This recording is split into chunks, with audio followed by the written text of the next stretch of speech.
ಗುರುರ್ಬ್ರಹ್ಮ ಗುರುರ್ವಿಷ್ಣು ಗುರುರ್ದೇವೋ ಮಹೇಶ್ವರ ಗುರುರ್ಸಾಕ್ಷಾತ್ ಪರಬ್ರಹ್ಮ तस्मै श्री गुरवे नमः. जयाच्या जनी जन्म नामार्थ झाला, जयाने सदा वास नामात केला, जयाच्या मुखी सर्वदा नाम कीर्ती, नमस्कार त्या ब्रह्म चैतन्य मूर्ती. ಶ್ರೀರಾಮ್ ಸಮರ್ಥ. ಎಲ್ಲ ಆತ್ಮಜ್ಯೋತಿಗಳಿಗೆ ಸಾಷ್ಟಾಂಗ ಪ್ರಣಾಮ. ಇಂದಿನ 3 ಅಕ್ಟೋಬರ್ ಶರನ್ನವರಾತ್ರಿಯ ಪ್ರಾರಂಭ. ಇವತ್ತಿನಿಂದ ಎಲ್ಲರಿಗೂ ತಾಯಿ ಲಲಿತಾಂಬಿಕಾ ಆಯುಹು, ಆರೋಗ್ಯ, ಸುಖ, ಸಮೃದ್ಧಿ, ಸಮಾಧಾನ, ನೆಮ್ಮದಿ, ಶರೀರ ಬಲ, ಮನೋಬಲವನ್ನು ಕೊಟ್ಟು ಸಂರಕ್ಷಿಸಲಿ. ನಮ್ಮೆಲ್ಲರಿಗೂ ದೈವತ್ವವನ್ನು ಕೊಡಲಿ ಅಂತ ಅವಳ ಚರಣದಲ್ಲಿ ಪ್ರಾರ್ಥನೆ ಮಾಡುತ್ತಾ, ಹೆಂಗಾಗಬೇಕಪ್ಪ ನವರಾತ್ರಿ? ಕೇವಲ 9 ದಿವಸದಲ್ಲ, ಸದೋದಿತ 365 ದಿವಸಗಳ ಕಾಲ 24/7 ಆ ನವರಾತ್ರಿ ನಮ್ಮ ಒಳಗೆ ಆ ತಾಯಿ ಬಂದು ನೆಲೆಸ್ಬಿಡ್ಬೇಕು, ಆ ಭಗವಂತ ಬಂದು ನೆಲೆಸ್ಬಿಡ್ಬೇಕು. ಆ ಆನಂದದಲ್ಲಿ ನಾಮ ತಗೋಬೇಕು, ಉತ್ಸವಗಳನ್ನು ಮಾಡಬೇಕು. ಏನು ಹೇಳ್ತಾರಪ್ಪ ಶ್ರೀ ಮಹಾರಾಜರು? ಅಹಂಭಾವದಿಂದ ದೇವರ ಕಡೆಗೆ ನೋಡಿದರೆ ಅವನು ಪ್ರಾಪ್ತಿಯಾಗುವುದಿಲ್ಲ. ಅಹಂಭಾವದಿಂದ ದೇವರ ಕಡೆಗೆ ನೋಡಿದರೆ ಅವನು ಪ್ರಾಪ್ತಿಯಾಗುವುದಿಲ್ಲ. ಅಹಂಭಾವ ನಮ್ಮೆಲ್ಲರಿಗೂ ಇರುತ್ತೆ, ಪ್ರಪಂಚದಲ್ಲೂ ಇರುತ್ತೆ, ಪರಮಾರ್ಥದಲ್ಲೂ ಇರುತ್ತೆ. ಪ್ರಪಂಚದಲ್ಲಿ ನಮಗೆ ಅರಿವಿಗೆ ಬರೋದಿಲ್ಲ. ಯಾಕೆಂದರೆ ಪ್ರಪಂಚದಲ್ಲಿ ಎಲ್ಲ ಬಾಹ್ಯ ದೃಷ್ಟಿ ಎಲ್ಲ ಪ್ರವೃತ್ತಿ ಮಾರ್ಗದಲ್ಲಿದ್ದಾಗ, ದೃಶ್ಯ ಜಗತ್ತಿನ ನಾವು ಹೋದಾಗ ವಿಷಯದಲ್ಲಿ ನಮಗೆ ಅಹಂಕಾರ, ಅಹಂಭಾವ ಇದೆ ಅಂತ ಗಮನಕ್ಕೆ ಬರೋದಿಲ್ಲ. ಪರಮಾರ್ಥಕ್ಕೆ ಬಂದಮೇಲೆ ಯಾವಾಗ ಗುರು ಹತ್ರ ಬರ್ತೀವೋ ಅವನು ನಮಗೆ ತಿಳಿಸ್ಕೊಡ್ತಾನೆ, ಏನಪ್ಪ ಇಂಥ ಒಂದು ಅಹಂಭಾವ ಈಗೋ ಇಟ್ಕೊಂಡು ನೀವು ದೇವ್ರ ಕಡೆಗೆ ಬಂದರೆ ಅವನನ್ನು ಪ್ರಾಪ್ತಿ ಮಾಡಿಕೊಳ್ಳಿಕ್ಕೆ ಆಗುವುದಿಲ್ಲ. ಏನು ಹೇಳ್ತಾರೆ ಶ್ರೀ ಮಹಾರಾಜರು? ದೇವರನ್ನು ನಾವು ತಿಳಿದುಕೊಳ್ಳಬೇಕೆಂದರೆ ತಿಳಿದುಕೊಳ್ಳಕ್ಕಾಗದಿಲ್ಲ ಅಂತ ಏನಾದ್ರು ಇದೆಯಾ? ನನಗೆ ಬ್ರಹ್ಮವು ತಿಳಿದಿರುತ್ತದೆ ಎಂದು ಶಬ್ದದಿಂದ ಹೇಳಿದರೆ ಅದು ಬ್ರಹ್ಮ ತಿಳಿದಿರುವುದೆಂದು ಆಗುವುದಿಲ್ಲ. ಬಾಹ್ಯದಿಂದ ನಾನು ಶಬ್ದದ ಮುಖಾಂತರ ಈ ವೈಖರಿದಲ್ಲಿ ನಾನು ಬ್ರಹ್ಮ ಇದ್ದೀನಿ, ಬ್ರಹ್ಮ ವಸ್ತು ಗೊತ್ತಾಗೋಯ್ತು, ನಾವು ಆ ಪರಬ್ರಹ್ಮನ ತಿಳ್ಕೊಂಬಿಟ್ಟಿದ್ದೀನಿ ಅಂತ ಯಾರು ಹೇಳ್ತಾರೋ ಅದು ತಿಳಿದಿರುತ್ತೆ ಇರೋದಿಲ್ಲ. ಯಾಕೆಂದರೆ ವೇದದಲ್ಲಿ ಪ್ರತಿಯೊಂದು ಕ್ಷಣವೂ ಅದು ನೇತಿ ಅನ್ನತ್ತೆ. ನಾಟ್ ದಿಸ್ ಅಂದರೆ ನೀನೇನು ತಿಳ್ಕೊಂಡ್ಯೋ ಅದು ಅಲ್ಲಪ್ಪ ಸತ್ಯ, ಇನ್ನೂ ಒಂದು ಸತ್ಯ ಇದೆ, ಹೋಗು ಅಂತ ಹೇಳ್ತೀವಿ. ಏನು ಇವತ್ತು ತಿಳ್ಕೊಂಡೋ ಅದು ಸತ್ಯ ಅಲ್ಲ, ಅದು ಬ್ರಹ್ಮವಸ್ತು ಅಲ್ಲ. ಅದಕ್ಕೆ ಇನ್ನೊಂದೇನೋ ಗೋಚರ ಮಾಡ್ತಾನೆ ಪರಮಾತ್ಮ. ಯಾರು ಬ್ರಹ್ಮವೂ ತಿಳಿದಿರುತ್ತದೆಂದು ಅನ್ನುವರೋ ಅವರಿಗೆ ನಿಜವಾಗಿ ಏನೂ ತಿಳಿದಿರುವುದೇ ಇಲ್ಲ ಎಂದು ಆಗುತ್ತದೆ. ಅದು ತಿಳಿದುಕೊಳ್ಳಬೇಕೆಂದರೆ ತಿಳಿಯುವುದಿಲ್ಲ. ಅದು ತಿಳ್ಕೊಬೇಕು ಅಂದ್ರೆ ನಮಗೆ ತಿಳ್ಕೊಳಕ್ಕಾಗೋದಿಲ್ಲ ಅದು. ಆದರೆ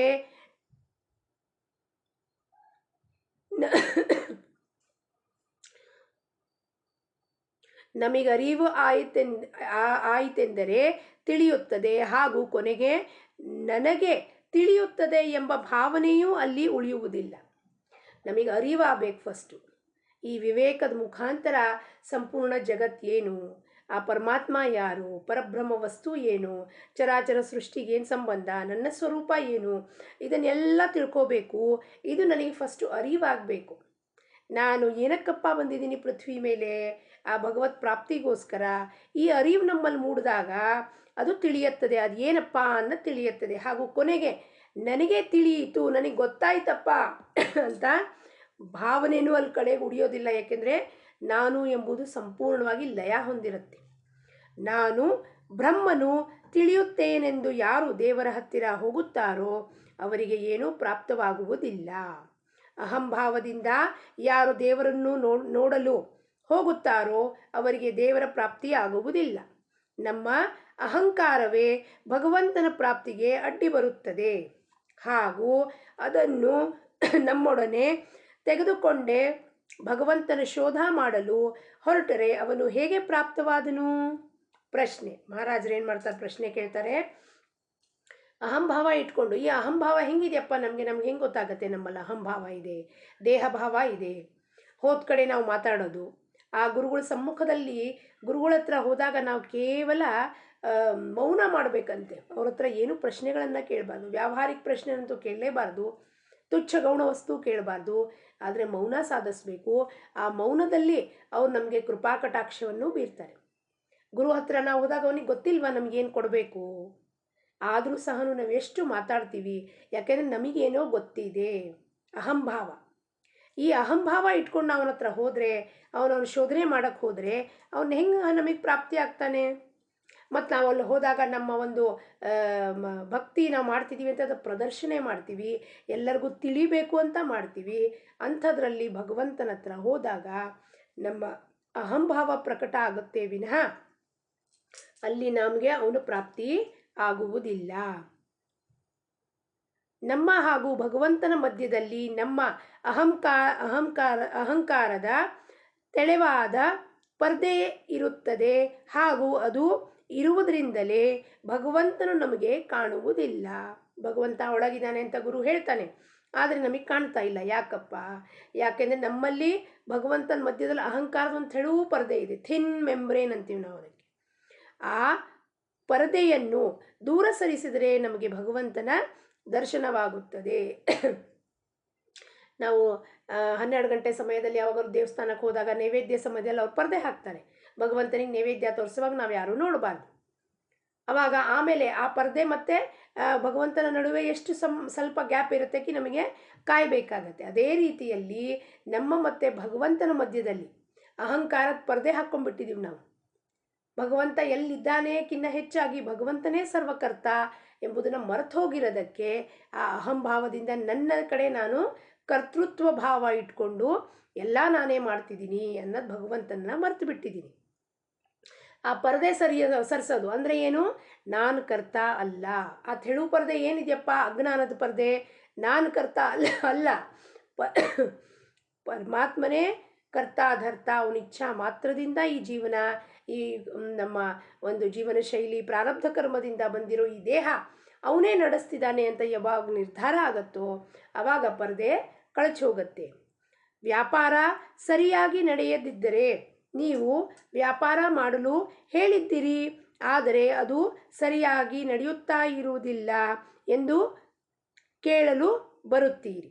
ಆದರೆ ಅದರೊಂದಿಗೆ ನಾಮಸ್ಮರಣೆ ಮಾಡಲು ಹೇಳಿದ್ದನು ಮಾಡುವುದಿಲ್ಲ, ಹಾಗೂ ಅದರ ಬಗ್ಗೆ ಏನೂ ಹೇಳುವುದೂ ಇಲ್ಲ. ಗುರುಗಳು ನಮಗೆ ಹೇಳ್ತಾರೆ, ಏನೋ ನಾವು ಒಂದು ಪ್ರಶ್ನೆಗಳನ್ನು ಕೇಳಿರ್ತೀವಿ ಪ್ರಾಪಂಚಿಕ ವ್ಯಾವಹಾರಿಕವಾಗಿ, ನನಗೆ ಗುರುಗಳೇ ವ್ಯಾಪಾರ ಸರಿಯಾಗಿ ನಡೆಯಂಗೆ ಒಂದೇನಾದ್ರು ಹೇಳಿ ಅಂತ. ಮಹಾರಾಜರು ಹೇಳಿರ್ತಾರೆ ನಮಗೆ, ಇದನ್ನು ನೀವು ಮಾಡ್ರಪ್ಪ ಸರಿ ಹೋಗುತ್ತೆ, ನಾಮಸ್ಮರಣೆ ಮಾಡಿ ಎಲ್ಲ ಸರಿ ಹೋಗುತ್ತೆ. ವ್ಯಾಪಾರ ಸರಿಯಾಗಿ ಆಗ್ತಿಲ್ಲ ಅಂದ ಕೂಡಲೇ ಮಹಾರಾಜರ ಹತ್ರ ಬಂದು ನಾವು ಕಂಪ್ಲೇಂಟ್ ಹೇಳ್ತೀವಿ.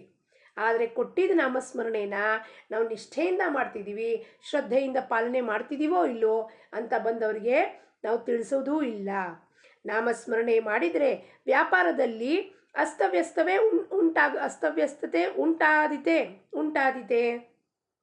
ಪ್ರಶ್ನೆ, ನಾವು ನಾಮಸ್ಮರಣೆ ಮಾಡಿದರೆ ವ್ಯಾಪಾರದಲ್ಲಿ ಅಸ್ತವ್ಯಸ್ತ ಉಂಟಾದೀತೆ?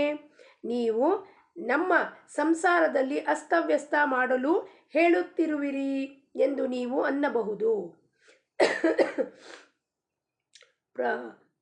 ಪ್ರಪಂಚದಿಂದ ಪರಮಾರ್ಥಕ್ಕೆ ಬಂದರೆ ಮೊದಲು ಗುರುಗೆ ಎಲ್ಲರೂ ಏನು ಕಂಪ್ಲೇಂಟ್ ಮಾಡ್ತಾರಪ್ಪ ಅಂದರೆ, ಮನೆ ಮಂದಿಯವರೆಲ್ಲ ನೀವು ನಮ್ಮ ಮನೆಯವರನ್ನು ಹಾಳು ಮಾಡ್ತಿದ್ದೀರಾ, ಅವ್ರು ಬೆಳಗಿನ ಸಂಜೆ ತನಕ ಜಪ ಮಾಡ್ತಾ ಕೂತಿದ್ರೆ ಮನೆ ಕೆಲಸಗಳೆಲ್ಲ ಟಪ್ ಆಗೋಗುತ್ತೆ, ನಮ್ಮ ದೈನಂದಿನ ಕೆಲಸಗಳಲ್ಲಿ ವ್ಯತ್ಯಯ ಬರ್ತಿದೆ, ಅಸ್ತವ್ಯಸ್ತ ಆಗ್ತಿದೆ ಅಂತ ನಾವು ಮಹಾರಾಜರಿಗೆ ಕಂಪ್ಲೇಂಟ್ ಮಾಡ್ತೀವಿ ಮನೆ ಮಂದಿಯವರೆಲ್ಲ. ನಾನು ಅದರಲ್ಲಿ ಯಾವುದೇ ರೀತಿ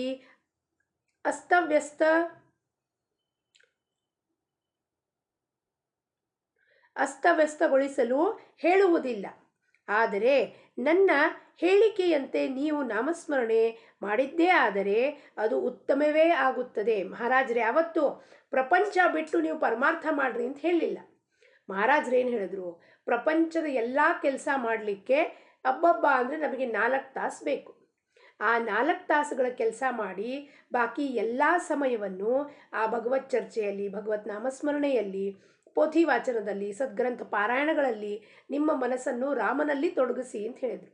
ಅವರು ಪ್ರಪಂಚದಲ್ಲಿ ದೇಹ ಬಂದಿದೆ ಪ್ರಾರಬ್ಧದಿಂದ, ಅದನ್ನು ಪ್ರಪಂಚದಲ್ಲಿ ದಕ್ಷತೆ ವಹಿಸಿ ನಿಮ್ಮ ಪ್ರಪಂಚದ ಕೆಲಸವನ್ನು ಮಾಡಿ, ಆದರೆ ಮನಸ್ಸನ್ನು ಮಾತ್ರ ರಾಮನಿಗೆ ಕಟ್ಟುಬಿಡಿ ಅಂತ ಹೇಳಿದ್ದಾರೆ. ಅದಕ್ಕೆ ಮಹಾರಾಜರು ಹೇಳ್ತಾರೆ, ಅಸ್ತವ್ಯಸ್ತ ಆಗಲು ನಾನು ಯಾವತ್ತೂ ಹೇಳಿಲ್ಲ, ಆದರೆ ನಾನು ಹೇಳಿದ್ದಂತೆ ನೀವು ನಾಮಸ್ಮರಣೆ ಮಾಡಿದರೆ ಅದು ಉತ್ತಮವೇ ಆಗುತ್ತದೆ. ಯಾವುದೇ ಚಿಂತೆ ಮಾಡದೆ ನೀವು ಪ್ರಪಂಚ ಮಾಡಿರಿ. ರಾಮನಿಗೆ ಏನು ಮಾಡಬೇಕಾಗಿರುತ್ತದೆಯೋ ಅದನ್ನು ನೀವು ಏನೂ ಮಾಡಿದರೂ ಅವನು ಮಾಡುವುದನ್ನು ಬಿಡುವುದಿಲ್ಲ. ನಾವು ಏನೇ ಖಟಾಪಿಟಿ ಮಾಡಿದ್ರು ರಾಮನಿಗೆ ಏನು ಮಾಡಬೇಕಾಗಿದೆಯೋ ಅದನ್ನೇ ಮಾಡ್ತಾನೆ. ಅದಕ್ಕೆ ಚಿಂತೆ ಯಾಕೆ ವಹಿಸಬೇಕು? ಆ ಚಿಂತೆನೂ ಕೂಡ ರಾಮನಿಗೆ ಕೊಟ್ಟು ನಾವು ಸ್ವಸ್ಥವಾಗಿ ನಾಮಸ್ಮರಣೆ ಮಾಡಬೇಕು. ಅಂದ ಮೇಲೆ ಚಿಂತೆ ಮಾಡುವುದರಿಂದ ಆಗುವ ಪ್ರಯೋಜನವೇನು? ನಮಗೆ ಏನನ್ನು ಅನುಭವಿಸಬೇಕಾಗಿದೆಯೋ ಅದನ್ನು ದುಃಖದಿಂದ ಅನುಭವಿಸುವುದಕ್ಕಿಂತಲೂ ಆನಂದದಿಂದ ಅನುಭವಿಸಿದರೆ ಆಗುವ ಹಾನಿಯೇನು? ಮಹಾರಾಜರಂತಾರೆ, ಈಗ ನಮಗೇನೋ ಆಗಿದೆ, ಪ್ರಪಂಚದಲ್ಲಿ ಸಮಸ್ಯೆ, ಆ ಸಮಸ್ಯೆ ದುಃಖದ ಬಗ್ಗೆ ಯಾವಾಗಲೂ ಹೇಳ್ತಿರೋದು, ಅಳ್ತಿರೋದು, ಈ ಗೋಳಾಟ ಬದಲಾಗಿ ನಾಮಸ್ಮರಣೆ ಮಾಡ್ತಾ ಏನು ಬಂದಿದೆಯೋ ನಮ್ಮ ಪ್ರಾರಬ್ಧದಲ್ಲಿ ಭೋಗ ಅದನ್ನು ಅನುಭವಿಸುವಾಗ ರಾಮ ಇದನ್ನು ಕೂಡ ನಾನು ಅನುಭವಿಸಿ ಫಿನಿಶ್ ಮಾಡಿಬಿಡ್ತೀನಪ್ಪ ಅಂತ ಆನಂದದಿಂದ ಅನುಭವಿಸೋಕ್ಕೆ ಏನು ಹಾನಿ ಇದೆ ನಿಮಗೆ? ಜೀವನದಲ್ಲಿ ಆಗುವ ಅಪಘಾತಗಳೆಲ್ಲ ಭಗವಂತನವೇ ಎಂದು ತಿಳಿದು ಅವನ ಕಡೆಗೆ ಕಳಿಸಬೇಕು. ನಮಗೆ ಅವುಗಳೊಂದಿಗೆ ಯಾವುದೇ ಕರ್ತವ್ಯವಿರುವುದಿಲ್ಲ ಎಂದು ತಿಳಿಯಬೇಕು. ಯಾವುದೋ ಪ್ರಸಂಗ ಬಂತು, ಕಷ್ಟ ಬಂತು, ಅದನ್ನೆಲ್ಲವೂ ರಾಮನಿಗೆ ಅರ್ಪಣೆ ಮಾಡಿ, ಅಪ್ಪ ನೀನೇ ಇದರ ಕಡೆಗೆ ಗಮನ ಕೊಡಪ್ಪ, ನೀನೇ ಲಕ್ಷ್ಯ ಕೊಡು, ನನಗೂ ಇದಕ್ಕೂ ಸಂಬಂಧವೇ ಇಲ್ಲ. ಅದರಂತೆ ಸಗುಣ ಉಪಾಸನೆಯ ಪರಿಣಾಮವಾಗುತ್ತದೆ. ನಾವು ಹರಕೆ ಹೊರಬೇಕಾದರೆ ನನ್ನನ್ನು ನೀನು ಯಾವ ಸ್ಥಿತಿಯಲ್ಲಿ ಇಡುತ್ತೆಯೋ ಅದೇ ಸ್ಥಿತಿಯಲ್ಲಿ ಆನಂದ ಕೊಡು, ಅಂದರೆ ನನಗೆ ಸಮಾಧಾನ ಆಗುತ್ತದೆ. ಬೇರೆ ಏನೂ ಬೇಡುವ ಇಚ್ಛೆಯನ್ನು ಆಗಗೊಡಬೇಡ ಎಂದು ಪ್ರಾರ್ಥಿಸಬೇಕು. ಏನು ಪ್ರಾರ್ಥನೆ ಮಾಡಬೇಕು ನಾವು? ಸಮಾಧಾನ ಕೊಡಪ್ಪ, ಆನಂದ ಕೊಡಪ್ಪ ರಾಮ, ಇನ್ನೇನು ಬೇಕಾಗಿಲ್ಲ ನನಗೆ ಇದರ ಹೊರತಾಗಿ. ಅಂದರೆ ನಮಗೆ ಅವನವನಾಗಿ ಇರಲು ಬರುತ್ತದೆ. ನಾನು ರಾಮನವನು, ರಾಮ ಹೆಂಗಿಟ್ಟಿರ್ತಾನೋ ನಾನು ಇರ್ಲಿಕ್ಕೆ ರೆಡಿ ಇದ್ದೀನಿ ಅಂದಮೇಲೆ ಯಾವಾಗಲೂ ನಿಮಗೆ ಸಮಾಧಾನ ಆನಂದನೇ ಪ್ರಾಪ್ತಿಯಾಗುತ್ತದೆ. ಮನುಷ್ಯನ ಶಾಂತಿ ಭಂಗ ಆಗಲು ಜಗತ್ತಿನಲ್ಲಿ 2 ಕಾರಣ ಇರುತ್ತವೆ. ಒಂದು, ನಮಗೆ ಬೇಕಾದದ್ದು ಪ್ರಾಪ್ತವಾಗದೆ ಇರುವುದು, ಹಾಗೂ ಎರಡನೇದು ಏನೆಂದರೆ ನಮಗೆ ಬೇಡವಾದದ್ದು ಪ್ರಾಪ್ತವಾಗುವುದು. ಇವೆರಡರಲ್ಲಿ ಒಂದು ನಮ್ಮ ಅಧೀನ ಇರುವುದಿಲ್ಲ. ಈಗ ನಮಗೆ ಏನು ಬೇಕಪ್ಪ, ಸುಖ ಬೇಕು, ಅದು ನಮಗೆ ಸಿಗೋದಿಲ್ಲ. ದುಃಖ ಬೇಡ ಅಂತೀವಿ, ಅದು ನಮಗೆ ಕೊಟ್ಟು ಕಳಿಸ್ತಾನೆ ಭಗವಂತ. ಅದ್ಯಾವುದು ನಮ್ಮ ಅಧೀನದಲ್ಲಿಲ್ಲ, ದೈವಾಧೀನ ಅಂತ ಹೇಳ್ತೀವಿ ನಾವು, ಪ್ರಾರಬ್ಧದ ಅಧೀನ ಇದೆ ಅದು. ಹಂಗಂದ್ಮೇಲೆ ನಾವು ಏನು ಮಾಡ್ಲಿಕ್ಕೆ ಸಾಧ್ಯ? ಏನೂ ಮಾಡ್ಲಿಕ್ಕೆ ಸಾಧ್ಯತೆ ಇಲ್ಲ. ಅಂದಮೇಲೆ ನಾವು ದುಃಖವೇಕೆ ಮಾಡಬೇಕು? ನಮ್ಮ ಅಧೀನದಲ್ಲೇ ಏನೂ ಇಲ್ಲ, ನಮ್ಮ ಕಂಟ್ರೋಲ್ನಲ್ಲಿಲ್ಲ. ಯಾವುದು ವಿಷಯ, ವಸ್ತು, ವ್ಯಕ್ತಿ, ಯಾವುದು ಜಗತ್ತಿನ ಒಂದು ವಹಿವಾಟ ನಮ್ಮ ಅಧೀನದಲ್ಲಿಲ್ಲ ಅಂದಮೇಲೆ ನಾವು ಅದಕ್ಕೆ ದುಃಖ ಯಾಕೆ ಮಾಡಬೇಕಪ್ಪ? ಭಗವಂತನ ನಾಮದ ರುಚಿಯು ಒಮ್ಮೆ ಹತ್ತಿತೆಂದರೆ ಎಲ್ಲವೂ ಸಾಧಿಸುತ್ತದೆ. ನಾಮವು ಅಭಿಮಾನದ ನಾಶ ಮಾಡುತ್ತದೆ. ನಾಮದಿಂದ ಬೇಕು ಬೇಡವೆಂಬ ಬುದ್ಧಿಯೇ ಆಗುವುದಿಲ್ಲ. ಸಾಧು ಸಂತರು ಆಗ್ರಹದಿಂದ ಹೇಳಿದ ಈ ನಾಮವನ್ನು ನೀವು ಅಖಂಡವಾಗಿ ತೆಗೆದುಕೊಂಡು ಶಾಶ್ವತ ಸಮಾಧಾನದ ಅನುಭವ ಪಡೆಯಿರಿ. ಸಾಧು ಸಂತರು ತಾವು ಸ್ವತಃ ಅನುಭವ ಪಟ್ಟು ನಮಗದನ್ನು ಕೈಯಲ್ಲಿ ಕೊಟ್ಟರು. ಏನು? ತುಕಾರಾಮ್ ಮಹಾರಾಜರು ಹೇಳ್ತಾರೆ, ಮುಖಿ ನಾಮ ಹಾತಿ ಮೋಕ್ಷ ಐಸೆ ಬಹುತಾಂಚಿ ಸಾಕ್ಷ. ಕೂತಾಗ, ನಿಂತಾಗ, ಹೋಗುವಾಗ, ಬರುವಾಗ ಕೇವಲ ಭಗವಂತನ ನಾಮ ವಾಚಾಯಿಂದ ತಗೊಳ್ತಾ ಹೋಗಿ. ಮುಖಿ ನಾಮ ಹಾತಿ ಮೋಕ್ಷ, ನಿಮ್ಮ ಕೈಯಲ್ಲೇ ಭಗವಂತ ಬಂದು ಮೋಕ್ಷವನ್ನು ಕೊಡ್ತಾನೆ. ಆಗ್ರಹದಿಂದ ಅವ್ರು ಹೇಳ್ತಾರೆ, ಸಂತರು ಸತ್ಪುರುಷರು, ನಾಮ ತಗೊಳ್ರಪ್ಪ, ರಾಮ ನಿಮ್ಮ ಕಲ್ಯಾಣ ಮಾಡ್ತಾನೆ ಅಂದಮೇಲೆ ನಾವು ಅಖಂಡವಾಗದನ್ನು ತಗೊಂಡೋಗ್ಬೇಕು. ಖಂಡ ಬರಬಾರ್ದು ಅದರಲ್ಲಿ. ಪ್ರಾಪಂಚಿಕ ಸಮಸ್ಯೆ ಬಂತು, ಜಪಮಾಲೆ ಕೆಳಗೆ ಬಿಟ್ಟೆ, ಅಲ್ಲಿ ಪ್ರಾಪಂಚಿಕ ಸಮಸ್ಯೆ ಹಿಂದೆ ಹೋಗಬಾರ್ದು. ರಾಮ ಈ ಸಮಸ್ಯೆನೂ ನೀನೇ ಕೊಟ್ಟಿದ್ಯಪ್ಪ, ಇದಕ್ಕೆ ಸಮಾಧಾನವೂ ನೀನೇ ಕೊಡ್ತೀಯಾ, ನಾನು ಮಾತ್ರ ಜಪಮಾಲೆ ಬಿಡುವುದಿಲ್ಲ ಅಂದಾಗ ನಮಗೆ ಶಾಶ್ವತ ಸಮಾಧಾನ ಅನುಭವಕ್ಕೆ ಬರುತ್ತದೆ. ಇಂದಿನ ಬೋಧವಚನ, ಭಗವಂತನ ಹತ್ತಿರ ಒಮ್ಮೆ ಪಡೆದರೆ ತಿರುಗಿ ಬೇಕೆನಿಸುವುದಿರುವ ವಸ್ತುವನ್ನೇ ಕೇಳಿರಿ. ಭಗವಂತನ ಹತ್ರ ಒಮ್ಮೆ ಪಡಿದರೆ ನಾವು ಒಮ್ಮೆ ಏನು ಪಡಿಬೇಕಪ್ಪ? ಭಗವಂತನ ಪಡಿಬೇಕು. ಆಮೇಲೆ ನಿಮಗೆ ಯಾವ ವಸ್ತು ಬೇಡಿಕೆ ಮಾಡಬೇಕು ಅಂತ ಇಚ್ಛಾನೇ ಆಗೋದಿಲ್ಲ ಅವನ ಹತ್ರ ಹೋಗಿ. ಈ ವಸ್ತು ಕೊಡಪ್ಪ, ಆ ವಸ್ತು ಕೊಡಪ್ಪ. ಭಗವಂತನೇ ಸಿಕ್ಕದ ಮೇಲೆ ಇನ್ನೇನು ಬೇಕಾಗಿದೆ ನಮಗೆ? ಅವಾಗ ನಮ್ಮ ಹತ್ರ ಏನಿರುತ್ತೋ ಏನು ಬಿಡತ್ತೋ ಅದರ ಕಡೆಗೆ ನಮ್ಮ ಲಕ್ಷ್ಯ ಇರೋದಿಲ್ಲ. ಕೇವಲ ನಮ್ಮ ಲಕ್ಷ್ಯ ಆ ಭಗವಂತ, ಅವನ ಚರಣದಲ್ಲಿ, ಅವನ ಸಗುಣ ಮೂರ್ತಿಯಲ್ಲಿ, ಅವನ ಲೀಲೆಯಲ್ಲಿ, ಅವನ ಕಥಾ ಶ್ರವಣ ಮಾಡೋದ್ರಲ್ಲಿ ನಮ್ಮ ಮನಸ್ಸು ತೊಡಗಿದ್ದಾಗ ಅವನು ಯಾವ ಸ್ಥಿತಿದಲ್ಲಿ ನಮ್ಮಿಟ್ಟಿರ್ತಾನೋ ನಮಗೆ ಕೇವಲ ಅಲ್ಲಿ ಏನು ಸಿಗುತ್ತಪ್ಪ? ಶಾಶ್ವತ ಆನಂದ, ಶಾಂತಿ, ನೆಮ್ಮದಿ. ಜಾನಕಿ ಜೀವನ ಸ್ಮರಣ. ಜೈ ಜಯ ರಾಮ್.